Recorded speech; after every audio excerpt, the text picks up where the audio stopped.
I'm 88 years old, and there's one apology I never said. I carry it with me every morning when I wake up and every night when the house goes quiet again.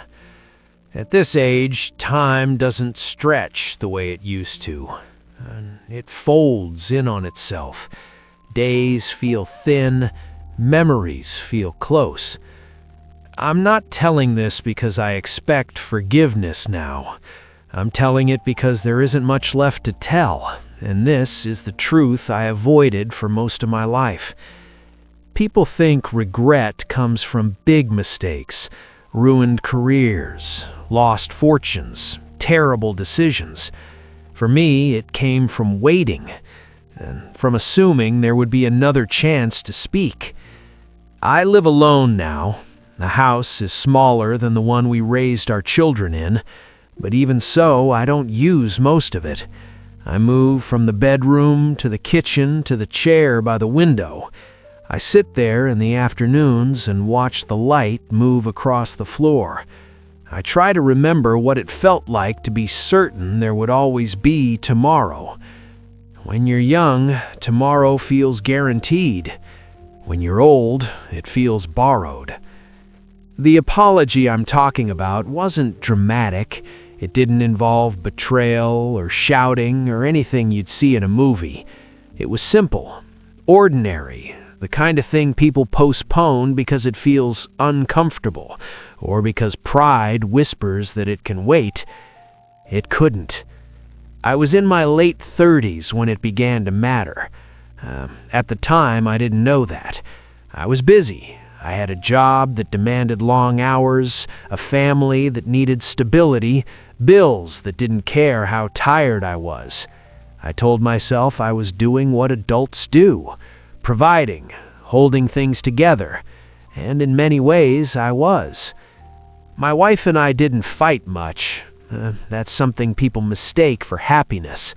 We were calm, polite, efficient. We divided responsibilities and kept moving. She handled the house, I handled work. We talked about schedules and groceries and school events. We didn't talk much about ourselves. I didn't notice the distance growing because it didn't arrive all at once. It arrived quietly. I would come home late, eat what she had kept warm, and tell her of my day in pieces. She would listen. She always listened. Then she would tell me of hers, and I would nod, already thinking about the next morning. I didn't mean to be distant. I just didn't realize that listening with half a mind is its own kind of absence. There was one night I remember clearly now. We were sitting at the kitchen table. The children were asleep. She said something about feeling lonely. Not abandoned, not angry, just lonely. I laughed, not cruelly, lightly. I said, "You're not lonely. I'm right here." I meant it as reassurance. She didn't smile. That was the moment I should have apologized for not seeing her, for not asking more, for assuming presence was the same as attention. But instead, I felt defensive. I felt accused.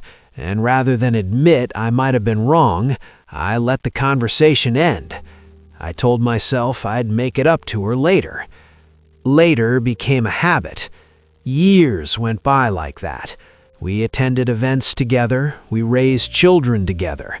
We aged beside each other without really touching the deeper parts anymore. There were no slammed doors, no infidelity, no shouting matches that forced change. Just silence, growing more comfortable. From the outside, we looked solid, dependable. People said we were lucky, and I believed them. I believed that stability was proof enough that we were doing something right. But stability can hide a lot. The apology grew heavier over time, though I didn't name it then. I felt it when she stopped sharing small thoughts, when she began spending more time alone, when she stopped asking how my day was and simply nodded when I spoke. I noticed, just didn't act. I was proud, Not loudly proud, quietly. The kind of pride that tells you you've earned the right to be understood without explaining yourself. The kind that tells you apologies are admissions of failure. So I waited for the right moment, a calmer day, a clearer evening, a time when words wouldn't make things worse. That time never arrived. She got sick in her early 70s. Nothing sudden, a slow illness that changed our routines and shrank our world. I became more present then. I cooked, I cleaned, I drove her to appointments. People praised me for stepping up, but caretaking is not the same as honesty. There were nights she looked at me with a tired softness that felt like forgiveness I hadn't earned. I would sit beside her bed and almost say it. I would open my mouth and feel the words press against my teeth. I'm sorry. I didn't listen. I should have tried harder. And then fear would stop me. Fear of opening something I couldn't fix. Fear of hearing her confirm what I had avoided for decades. So I stayed quiet. She died on a Tuesday morning. The room was still, too still. I held her hand and told her I loved her. That part was easy. Love had never been the problem. The apology stayed inside me. After the funeral, people returned to their lives. I returned to the house. Her things stayed where she left them for a while. Then I packed them away, slowly, carefully, like handling something fragile that could still break. That was when the weight settled in. Not all at once. It doesn't work like that.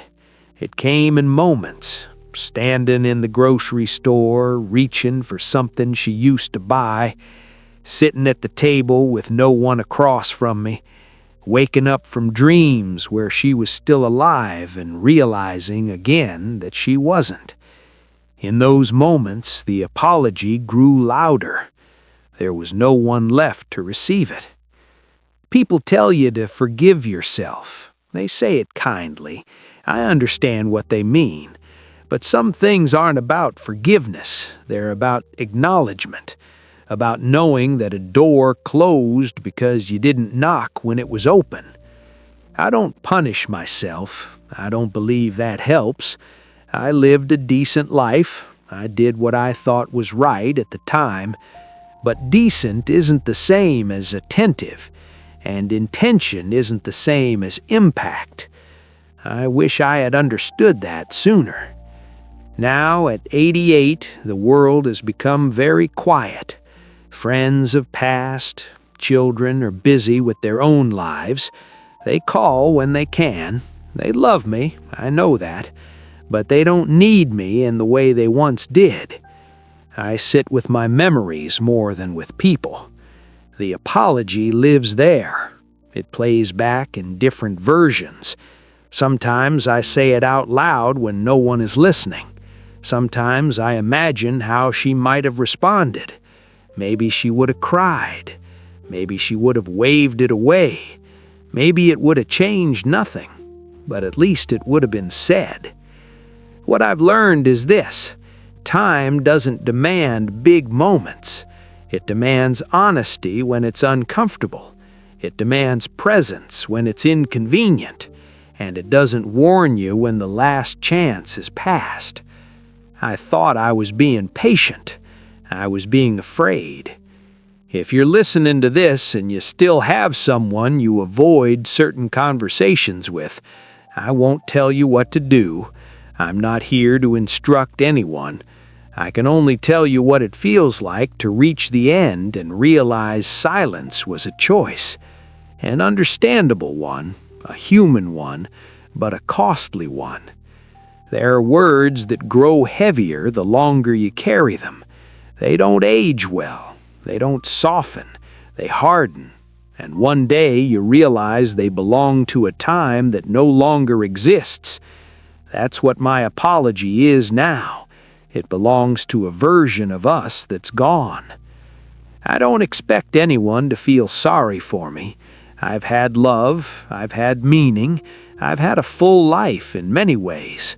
But fullness doesn't erase absence, and some absences stay sharp no matter how old you get.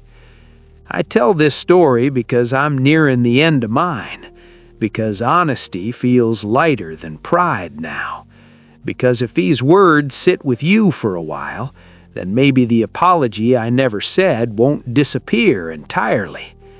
I don't have many years left, I know that. I feel it in my bones, in my breath, in the way mornings take longer than they used to. I've made peace with most things. This one I live with.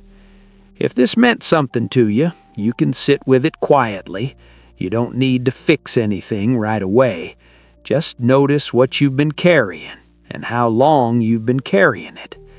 That's all I wanted to say.